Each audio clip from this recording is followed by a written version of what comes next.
Bismillahirrahmanirrahim. Assalamualaikum warahmatullahi wabarakatuh. Waalaikumsalam warahmatullahi wabarakatuh. Selamat siang. Mari kita panjatkan puja dan puji syukur kepada Allah SWT, dan kita senantiasa mengucapkan salawat serta salam kepada junjungan Nabi Muhammad Sallallahu Alaihi Wasallam. Karena berkat limpahan rahmatnya kita telah mengantarkan kita dari alam yang gelap gulita ke alam yang penuh berkah. Nah, pada kesempatan kali ini saya Satria Putra Pradana S akan menjadi selaku moderator pada presentasi kelompok keempat yang memiliki pembahasan yaitu tentang landasan dan asas pendidikan di Indonesia. Jadi dalam hal ini untuk memenuhi tugas mata kuliah pengantar pendidikan atau UTS. Adapun pula saya akan membacakan sedikit. Ya, geser lagi.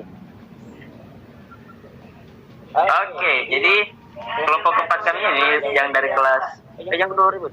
Dari kelas B beranggotakan sebanyak 3 orang yang terdiri dari Ziraldi Syabil Vina Syarifuddin yang bertugas sebagai pembuat makalah, dan adapun Satria Putra Pradana S sebagai pembuat PowerPoint, dan terakhir Ainun Nasyira sebagai referensi materi atau pengumpul informan dari makalah kami dan juga PowerPoint. Nah, slide berikutnya, adapun dosen pengampu pada mata kuliah pengantar pendidikan yaitu Ibu Fajirani Aziz, SPD MSI, dan Dr. Andes Muhammad Yusuf Andi Gampo, MM. Oke, selanjutnya. Oke, saya berikan kepada presentator pertama yaitu Ainun Nasyira membacakan materi bab 1 dan juga bab 2. Dengan ini saya persilakan. Terima kasih.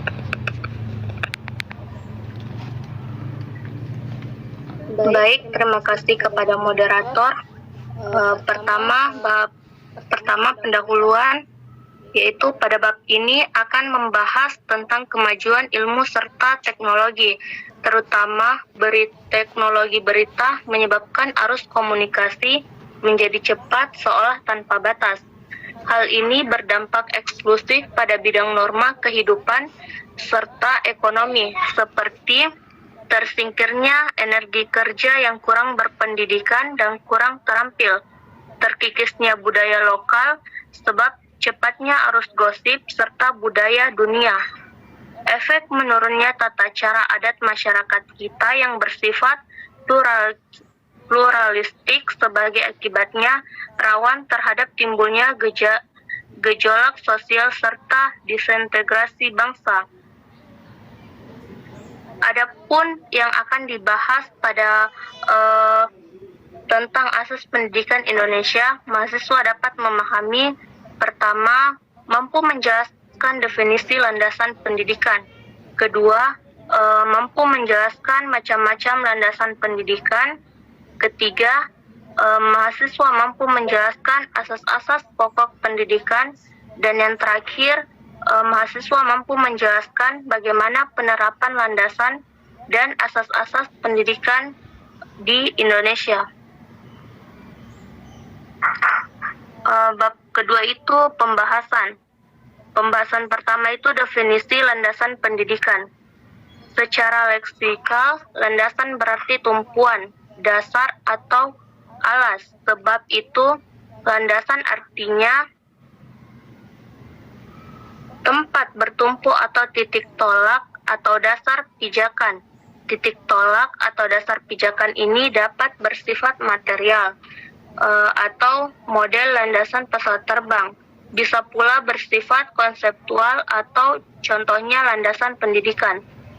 Landasan yang bersifat konseptual identik menggunakan asumsi. Adapun perkiraan bisa dibedakan sebagai 3 macam asumsi, yaitu aksioma, postulat, dan premis tersembunyi.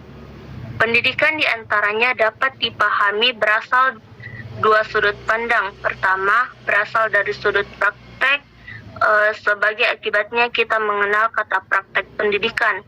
Dan yang kedua, asal sudut studi sebagai akibatnya kita kenal istilah studi pendidikan. Praktek pendidikan merupakan aktivitas perorangan atau sekelompok orang atau forum pada membantu individu atau sekelompok orang untuk mencapai tujuan pendidikan. Kegiatan bantuan pada praktek pendidikan bisa berupa pengelolaan pendidikan makro juga mikro, dan dapat berupa kegiatan pendidikan atau bimbingan pengajaran atau latihan. Studi pendidikan merupakan aktivitas seseorang dalam rangka memenuhi pendidikan. Berdasarkan pemaparan di atas dapat disimpulkan bahwa landasan pendidikan adalah asumsi-asumsi yang menjadi dasar pijakan atau titik tolak dalam rangka praktek pendidikan atau studi pendidikan. Materi kedua yaitu macam-macam landasan pendidikan. Pertama ada landasan filosofi. Landasan filosofi ialah landasan yang berkaitan menggunakan makna atau hakikat pendidikan yang berusaha mengkaji persoalan masalah utama, seperti apakah pendidikan itu, mengapa pendidikan itu diharapkan, apa yang seharusnya menjadi tujuannya, dan sebagainya. Landasan filosofi adalah landasan yang berdasarkan atau bersifat filsafat atau falsafat dan falsafah. Istilah filsafat atau filosofi berasal dari bahasa Yunani. Philein berarti mengasihi, serta sophos atau sophis berarti hikmah, arif atau bijaksana. Filsafat mengkaji sesuatu secara radikal, menyeluruh, dan konseptual yang membentuk konsep-konsep tentang kehidupan dan global. Konsepsi-konsepsi filosofis tentang kehidupan manusia serta dunianya pada umumnya bersumber dari dua faktor. Yang pertama, religi dan etika yang bertumpu pada keyakinan, dan yang kedua, ilmu pengetahuan yang mengandalkan penalaran. Filsafat berada di antara pengetahuan karena filsafat muncul dari keraguan dan sebab mengandalkan akal manusia. Dan yang kedua, landasan sosiologi.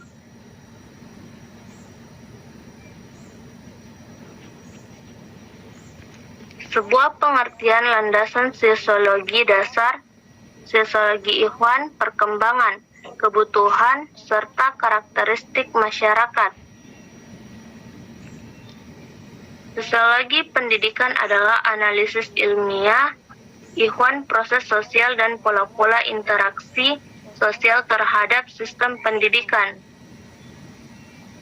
Ruang lingkup yang mempelajari sosiologi pendidikan mencakup 4 bidang, yaitu hubungan sistem pendidikan menggunakan aspek warga lain, hubungan kemanusiaan, efek sekolah pada perilaku anggotanya, sekolah pada komunitas, yang mempelajari pola interaksi antara sekolah menggunakan kelompok sosial pada dalam komunitasnya.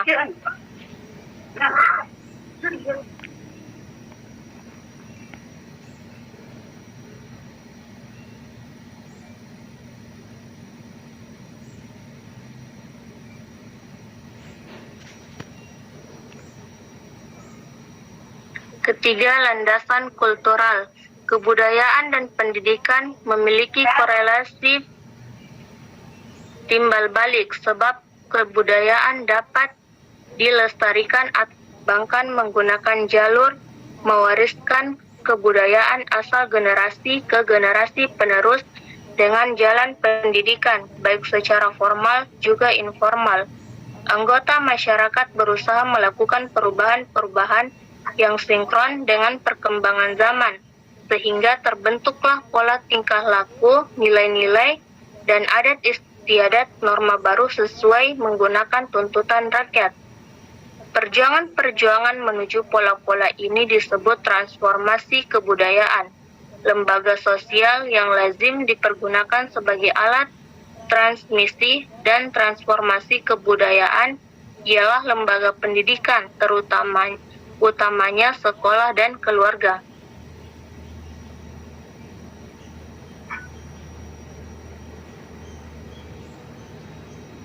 Selanjutnya, yang keempat, landasan psikologis.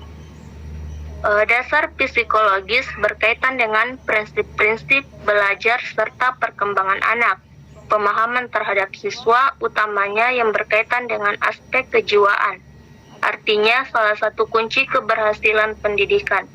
Oleh sebab itu, yang akan menjadi kajian dan penemuan psikologi sangat diharapkan penerapannya pada bidang pendidikan. Sebagai implikasinya, pendidik tidak mungkin memperlakukan sama kepada setiap peserta didik, sekalipun mereka mempunyai kecenderungan. Penyusunan kurikulum perlu berhati-hati dalam menentukan jenjang pengalaman belajar yang akan dijadikan garis-garis besar pengajaran serta taraf kerincian bahan belajar yang digariskan.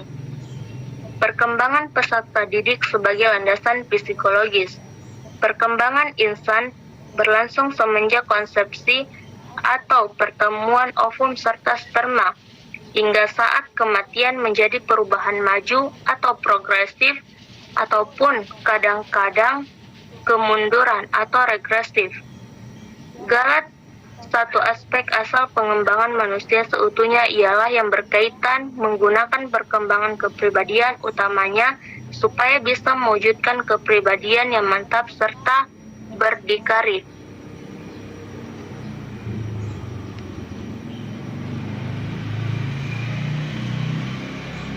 Geser lagi.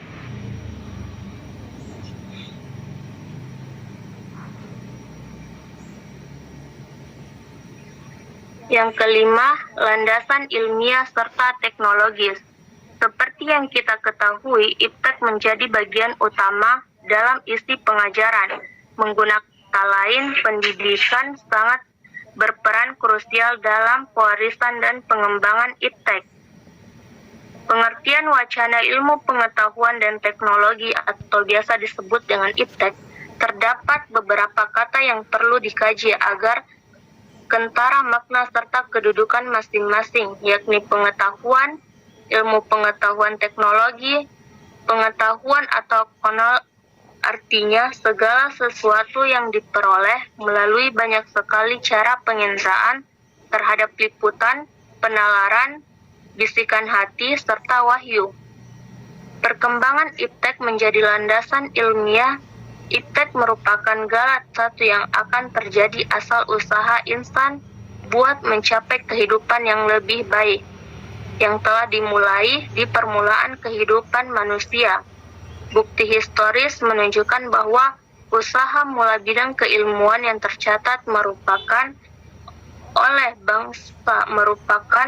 oleh bangsa Mesir purba, di mana banjir tahunan Sungai Nil mengakibatkan berkembangnya sistem almanach, geometri, serta aktivitas informasi lapangan. Oke, terima kasih kepada Ainun Nasyira yang telah membacakan materi dari bab A dan B. Dan kita lanjutkan kepada presentator yang kedua, yaitu Naldi Syagrifina Syarifudin, yang akan membacakan materi bab C sampai dengan bab D. Dengan ini saya persilakan kepada Naldi. Baik, selanjutnya adalah C. Asas-asas pokok pendidikan Indonesia. Asas-asas pendidikan merupakan suatu kebenaran menjadi dasar atau tumpulan berpikir baik pada tahap perencanaan maupun pelaksanaan pendidikan. Asas kemenarian dalam belajar. Salah satu dasar utama pendidikan adalah bahwa manusia itu dapat dididik dan dapat mendidik diri sendiri. Khusus untuk pendidikan di Indonesia, terdapat 3 asas yang memberi arah dalam perancangan dan pelaksanaan pendidikan, yaitu sebagai berikut. Asas Tutut Wuri Handayani, asas kemandirian dalam belajar. Asas Tuturi Handayani. Sebagai asas pertama, Tuturi Handayani merupakan inti dari sistem Amongs perguruan. Asas yang dikumandangkan oleh Ki Hajar Dewantara ini kemudian dikembangkan oleh Dr. Andes RMP Sostrokartono dengan menambahkan 2 semboyan lagi, yaitu Ingarsa Sung Sung Tulada dan ing matia mangun karsa. Ketiga semboyan tersebut telah menyatu menjadi kesatuan asas, yaitu ing ngarsa sungtulada, ing matia mangan karsa, tuturi handayani. Asas kemandirian belajar. Dalam kegiatan belajar mengajar, sedini mungkin dikembangkan kemandirian belajar itu dengan menghindari campur tangan guru. Namun guru selalu siap untuk ulur tangan bila diperlukan. Salah satu pendekatan yang memberikan peluang dalam melatih kemandirian belajar peserta didik adalah sistem CBSA, cara belajar siswa aktif. A. Asas pendidikan, di mana pendidikan itu berlangsung dalam lingkungan rumah tangga, sekolah, dan masyarakat. B. Asas keselarasan dan keterpaduan. C. Asas Bhinneka Tunggal Ika. D. Asas keselaraan, keseriaan, dan keseimbangan. E. Asas mobilitas. D. Penerapan landasan dan asas-asas pendidikan.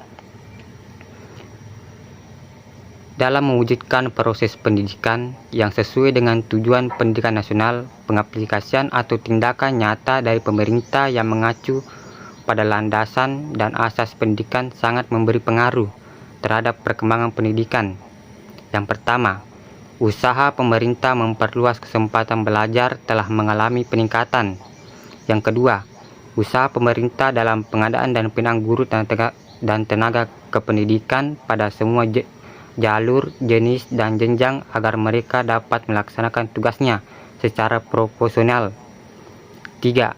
Usaha pembaharuan kurikulum dan pengembangan kurikulum dan isi pendidikan agar mampu memenuhi tantangan pembangunan manusia. Keempat, usaha pengadaan dan pengembangan sarjana dan prasarana yang semakin meningkat. Yang kelima, pengadaan buku ajar yang diperuntukkan bagi berbagai program pendidikan masyarakat yang bertujuan untuk A. Meningkatkan sumber penghasilan, B. Menunjang tercapainya tujuan pendidikan manusia yang seutuhnya.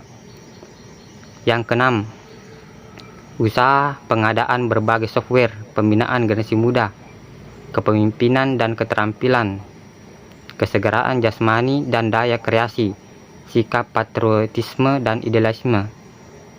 Yang ketujuh, pengembangan buku ajar sesuai dengan tuntutan perkembangan ilmu, pengetahuan dan teknologi serta pengembangan budaya bangsa. Baik, saya kembalikan kepada moderator. Oke, terima kasih kepada Rinaldi Syabelvina Syarifuddin yang telah membacakan materi bagian C dan juga bagian D. Nah, itu tadi pemaparan materi dari para presentator kita, yaitu Ainun Nasyira yang telah membacakan bab A sampai dengan B, dan juga Rinaldi Syabelvina Syarifuddin yang telah membacakan bagian C dan juga bagian D.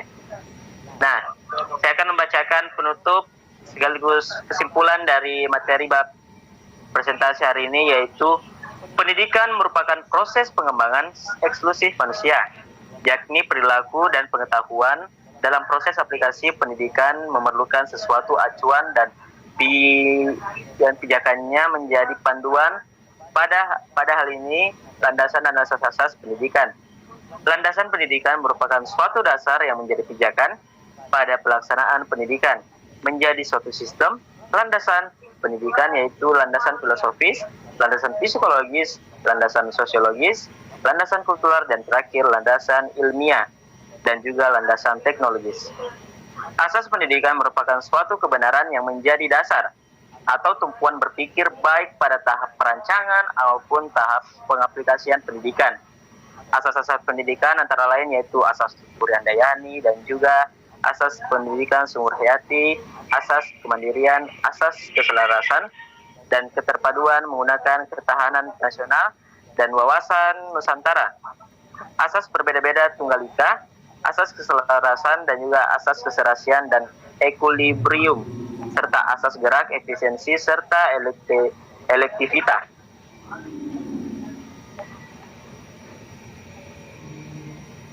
Nah, asas semesta yaitu pendidikan yang menyeluruh dan terpadu, agar terwujudnya pendidikan yang berkualitas.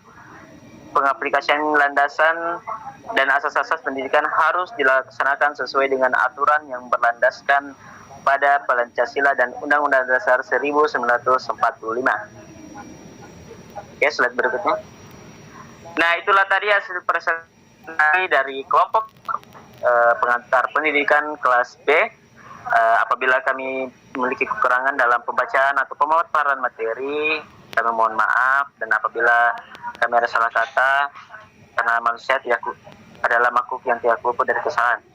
Ya, sebagai penutup pada presentasi kali ini, saya memiliki kata-kata yaitu dari mengutip kata B.J. Habibie, yaitu keberhasilan bukanlah milik orang yang pintar. Keberhasilan adalah kepunyaan mereka yang senantiasa berusaha. Jadi buat teman-teman yang baru masuki masa perkuliahan, tetap semangat dalam menjalani tugas. Dalam 4 tahun ke depan kita akan semangat berjuang bersama-sama, tetap survive dalam apapun itu. Niscaya semua akan ada titik terangnya dan juga hasil yang terbaik akan menunggu kita. Ya, itu tadi dari saya sebagai moderator yaitu Satria Putra Pradana S, dan teman-teman saya yaitu Ainun Nasyirah dan juga Rinaldi Syalbi Duna. Mohon pamit undur diri dari presentasi kelompok keempat ini. Saya ucapkan terima kasih kepada yang bergabung, yaitu Nur Alisa, Nur Hidayanti, Ardinisa Putri, Nur Fadilah Syam, dan Rizka Nur Ramadhani, serta Siti Khadijah dan Siti Sari Parimongan. Oke, sampai jumpa di presentasi berikutnya. Sekian, terima kasih. Wassalamualaikum warahmatullahi wabarakatuh. Waalaikumsalam warahmatullahi wabarakatuh. Waalaikumsalam warahmatullahi wabarakatuh.